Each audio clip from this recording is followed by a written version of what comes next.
12 rejection letters, thousands of failed experiments, cut from a high school basketball team. These aren't cautionary tales.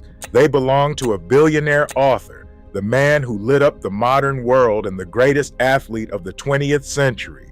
Failure didn't just happen to them, it was the best thing that ever happened to them. And what separated them from everyone else wasn't talent, it was what they did next. In a small laboratory in Menlo Park, Thomas Edison faced a challenge that would have discouraged almost anyone else. Each day, he and his team tested new materials for the light bulb filament: bamboo, cotton, hemp, wood char, logging every result in his notebook. Page after page, the entries read like a catalog of disappointment. Most filaments burned out in seconds or crumbled to ash, and yet Edison never treated these setbacks as defeat. Instead, he wrote each failed attempt down, numbering every trial, marking the outcome, and moving on to the next. Edison's approach was relentless and methodical. He averaged 4 to 5 experiments a day, sometimes more, each carefully tracked in notebook number 2, N78 one woman, 22. For over 2 years, thousands of experiments piled up. When asked about the endless string of failures, Edison famously replied, "I have not failed. I've just found 10,000 ways that won't work." This wasn't just optimism, it was a system. Every failure became a data point, a clue about what to try next. In October 1879, after all those dead ends, Edison recorded a breakthrough. A cotton thread, carbonized in an oven, glowed longer than anything before it. He filed a patent right away. The light bulb didn't come from a single flash of genius, but from treating every setback as a step forward. Edison's notebooks didn't record defeat. They documented progress, one experiment at a time. J.K. Rowling stood at the edge of what she later called her rock bottom. In her 2008 Harvard speech, she put it plainly, "Rock bottom became the solid foundation on which I rebuilt my life." At that point, she was a single mother in Edinburgh, relying on state benefits, struggling to keep the heat on in a small flat. The weight of rejection pressed in. 12 publishers had turned down her manuscript. Each letter was a fresh sting, a reminder of how far she felt from the life she wanted for herself and her daughter. But pain did not become paralysis. Instead, Rowling built a routine that tethered her to hope. She walked to cafes like the Elephant House, sometimes staying for 12 hours at a stretch, her battered typewriter balanced among empty cups.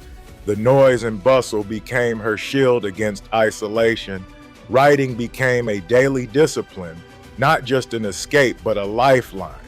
She wrote through exhaustion, through fear, through the anxiety that her story might never be read.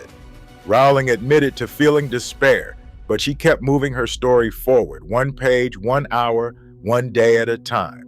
When Bloomsbury finally offered to publish Harry Potter, it was not a sudden rescue, but the result of months of quiet, stubborn persistence. The pain of rejection did not vanish, but it was woven into the foundation of her success. Her story stands as proof that even the lowest points can be repurposed into disciplined action, and that persistence in the face of rejection can become its own kind of magic. Michael Jordan stood in the hallway of Laney High School staring at the varsity basketball roster. His name wasn't there. Years later, he would say it felt like a punch in the gut, a raw public rejection that could have ended the dream for good. But in that moment, something inside him snapped awake. Instead of walking away, Jordan went straight to the gym the next morning. He made a promise to himself. This would not be the end of his story. He started showing up before sunrise, long before classes began. Each morning, he set himself a target, 500 shots, every single day. Not just easy layups, but jumpers from the baseline, free throws, shots under pressure. He chased rebounds and sprinted the length of the court, repeating the drill until his arms ached. The routine became its own kind of therapy, a way to turn disappointment into fuel. Jordan's coach, Clifton "Pop" Herring, remembered seeing him drenched in sweat, refusing to leave the gym until he'd hit his mark.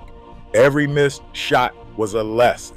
Every early morning was proof that failure didn't mean he wasn't good enough. It meant he had to work for it. By the end of that summer, the boy who was cut had built a new kind of confidence, forged by routine and relentless effort. The pain of being left off the roster didn't disappear, but it was repurposed into discipline. For Jordan, the setback became the blueprint for greatness. Show up, put in the work, and let each failure sharpen your aim.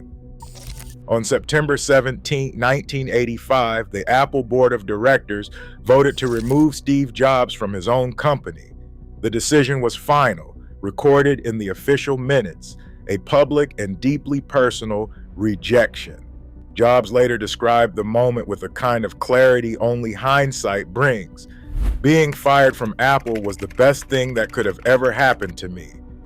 In a 1994 interview, he talked about the shock, but also the sense of liberation that followed.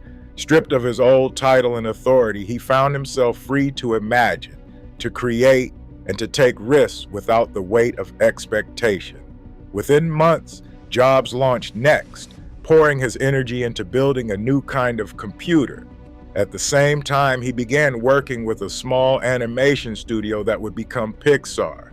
Both ventures started as experiments, born out of the freedom that only comes when the usual path is blocked.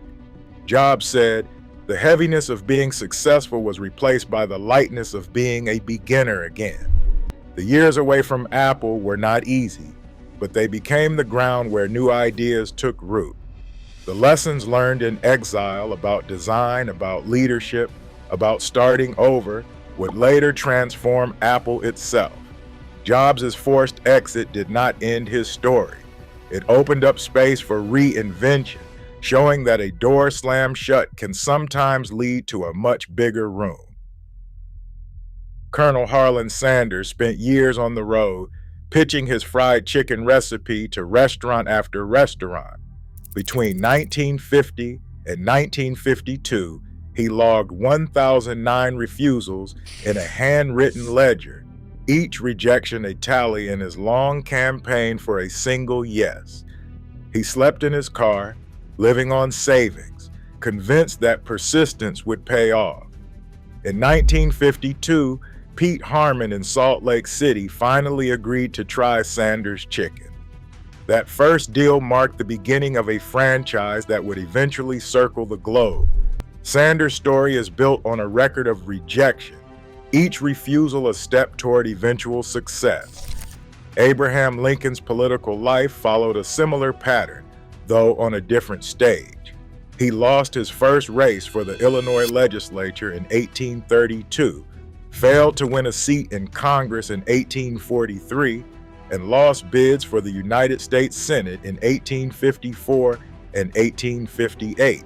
Even the vice presidential nomination eluded him in 1856.